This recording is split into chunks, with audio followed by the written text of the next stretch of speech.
there. And I want you to tell everyone watching this show what can they do, what can't they do with a criminal record when it comes to voting in Pennsylvania. We'll do that one more time, as clear as I possibly can. If you are out of jail, you've completed your sentence, if you're on probation, parole, in a halfway house, or community setting, you can vote.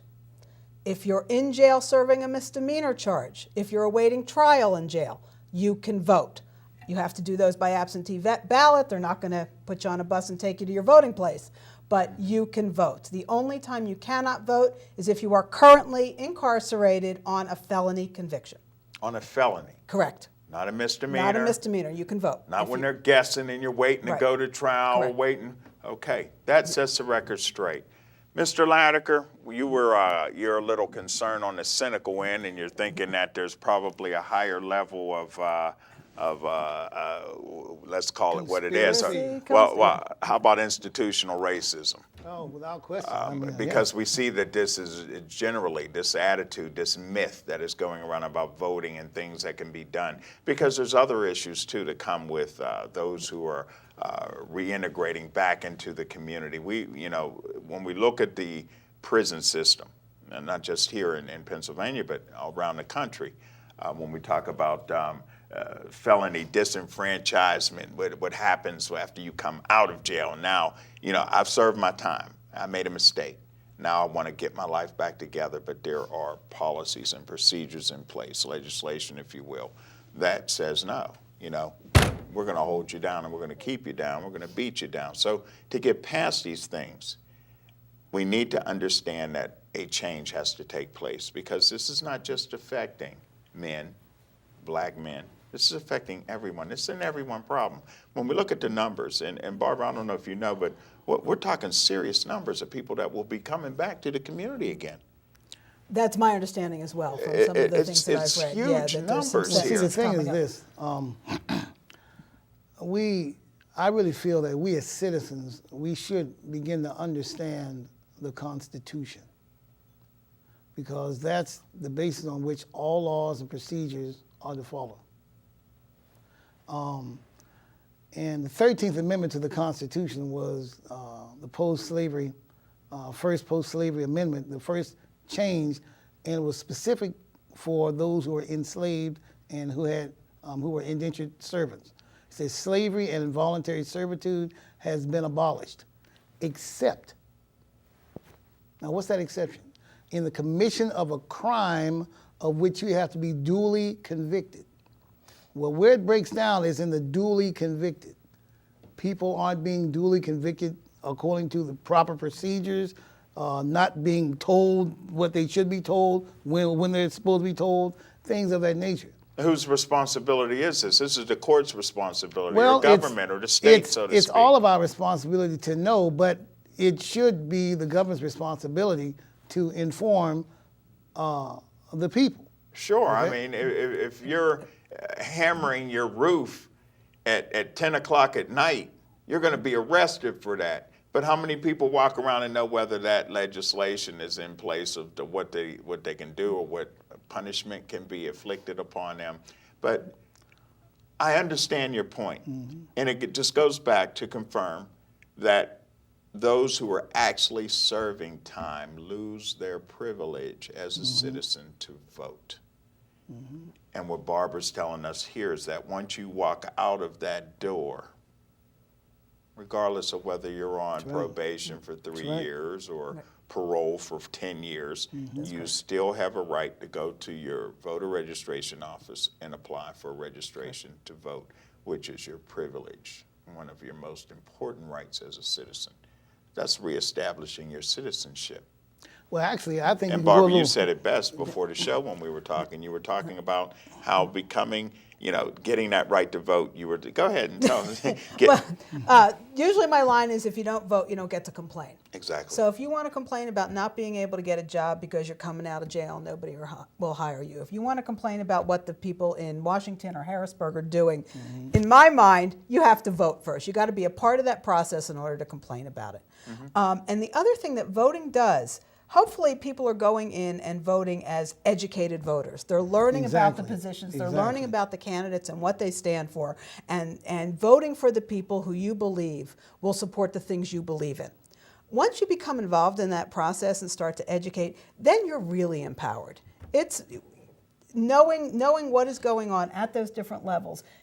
Whose responsibility is it? It's an individual's responsibility. That's right. Some of That's what right. you're talking about is government's responsibility right. to make sure things are done a certain way. But it's an individual's responsibility, I believe, to be an informed voter, right. an educated voter, and then to exercise that right. It's a right, it's a privilege. Voting is so many things. And a whole lot of people fought a whole lot of years And die. That's and right. died That's for right. it to right. get many of us, women included, African Americans included, to be able to have that right. And for somebody to blow it away because they just don't feel like getting out of bed that day, or they don't think it's important enough. Well, and, let and me that's interject. just it. Involved And I in think that. that's a problem. And it's not just, they're talking today about how young people who were so engaged in the national election just a couple years ago now have kind of declined and dropped back. And the question is why? And they're like, well, you know, Let me say this, we're Dave. too busy, or we're Let too me say concerned, or life is like taking this. It's not that important And let me say this, Dave. when that face is not on it.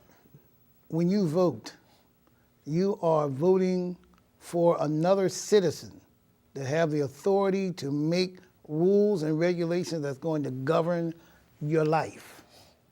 That's the primary reason why we really should vote.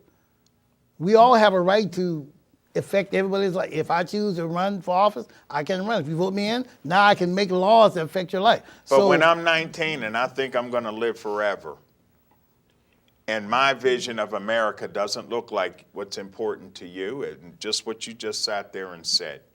Because if I'm 19 years old and I'm thinking about putting out a record next week that's going to take me to the top of the world, why am I concerned about who's running for governor in the Because state of Pennsylvania? that- Wait a minute. Go ahead. In the state of Pennsylvania. The point that I'm trying to say is this, and it's going back to what you said, Barbara, is that becoming a part of the voting process, because what it is, it's not important to them. And unless you plaster what you just said on somebody's forehead and they walk around and show everybody like that, it's not reaching the masses. Because it's not just young people, it's middle-aged people Well, too. it's information. It's getting the information out. So how do people get the information? Now, And here's the that's the thing. information I want to ask about. If someone is denied their privilege to vote because of having that criminal record, one way or another, what should they do, Bob? If somebody is telling you that because you have a felony conviction or you have a misdemeanor conviction even, that you can't vote, they are wrong. Tell them so respectfully. Go down and get your registration. You can vote. You can register to vote online. You can get a form from the county election office. If you are having problems, if on election day you have problems, I think the 1-800 Pennsylvania Votes number is still active on election day.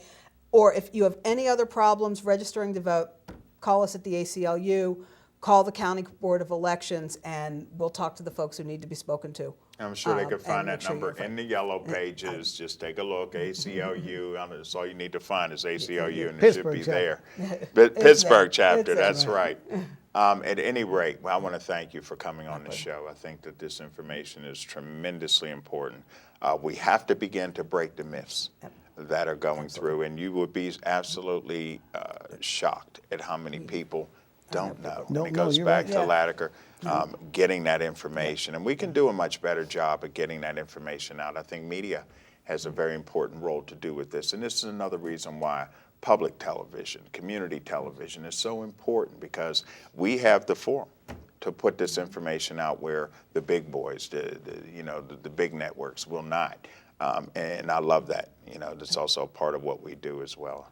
Barbara, it's a pleasure. Thank you you. for coming on the Thank you. show. You're very Thank much you for the welcome. opportunity. Appreciate it. You're welcome, and we may call you back again for some other things Anytime. down the road, okay? When we come back, Latiker and I are going to take over this show, and we're going to come at you because I'm a little bit hot today, and I'm a little bit upset about something, and if that upsets some of you, and so be it, maybe this is the time to cut and run. But if you're serious about what you're looking at when you look out of your window and you don't like what you see, if you're not seeing a neighborhood, you're just seeing a street, if you're not seeing a community all around you, you're just seeing an area, or maybe perhaps a ghetto, or perhaps it looks like it's just a business district run wild. If you have no ability to protect the child living next door to you, whether you have one or not, then you're not living in a neighborhood, my friends. You're living in a zoo. You're living in a jungle, and it's time. And I think that there's many of you that are out there that are saying it's time that we begin to look at some other options, and let's stop the bull right now. We'll be back in 1 minute. I'm Dave Adams.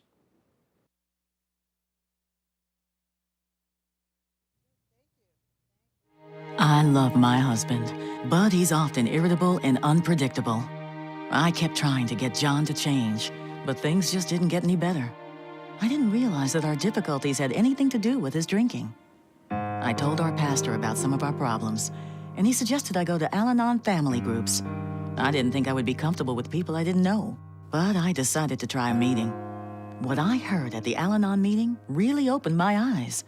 People told stories about their lives. Their problems were very similar to what I had been going through. I couldn't believe there were other people who felt the way I did about so many things. It was such a relief to meet people who understood what I was going through.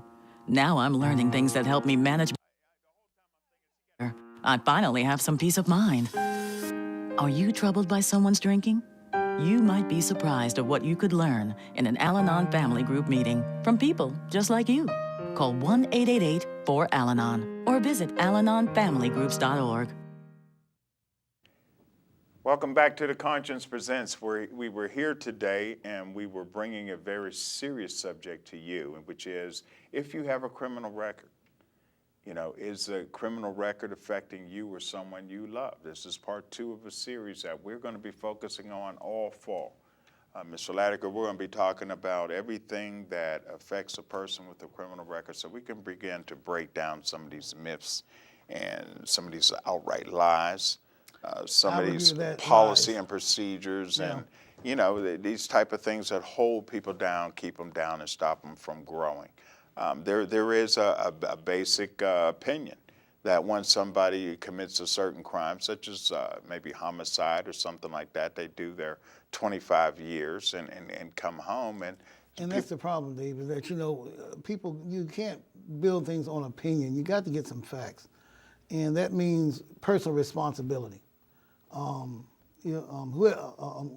it is, you need to find out information and take responsibility for your own life and realize that I have to, if it's going to be, it's up to me. That's in my opinion. Like I told you before, having been on the other side illegally, I've had a chance to see these things. And if I didn't take responsibility of where I was, I'd probably still be there today. But you went in under a different scope from a lot of these people go to jail. Most of these guys going to jail, Latiker, today, never finished school. And that's a travesty. Okay, never That's finished a school. travesty. May not have had a pot to piss in before they went to jail and won't have less than that when they come out. They don't know the Dewey Decimal System and how to go and find a book in the library. They don't know. How do we get to that point? To what point? How do we get to the point from our generation when we grew up where education was important and people died and fought to be educated, and now you have a 50% dropout rate? Was it really that education was important, or was education something that you had to do? Because you knew if you didn't, your mama was going to whip your butt if she found out you wasn't going to school. Come on, was it really important to you? Of course not. I mean, most of these kids that are going to school think that it's an obligation that they have to go to school. As we discussed before, it gets back to the home. Okay, yeah, right. I mean, what child is really going to say, okay, this education is really important to me? No, most kids might not. It has to be instilled from the home. We keep coming back to the home. We still come back to the home, and I can't, to the home. Okay, the dads. The home is destroyed these days. Listen, okay, then what are you talking about? Well, it's time to resurrect it. Maybe we resurrect it? It's time to look and say, wait a minute. So what are we going to do? What do we do? We go on a statewide matchmaking service to put men and women together? How do we do that? Well, how do we resurrect a home? Well, number one, the words are very important. The truth is very important. This is where our preachers or believers, and I am a believer, and that's not compartmentalized from our culture. We have to begin to speak the truth,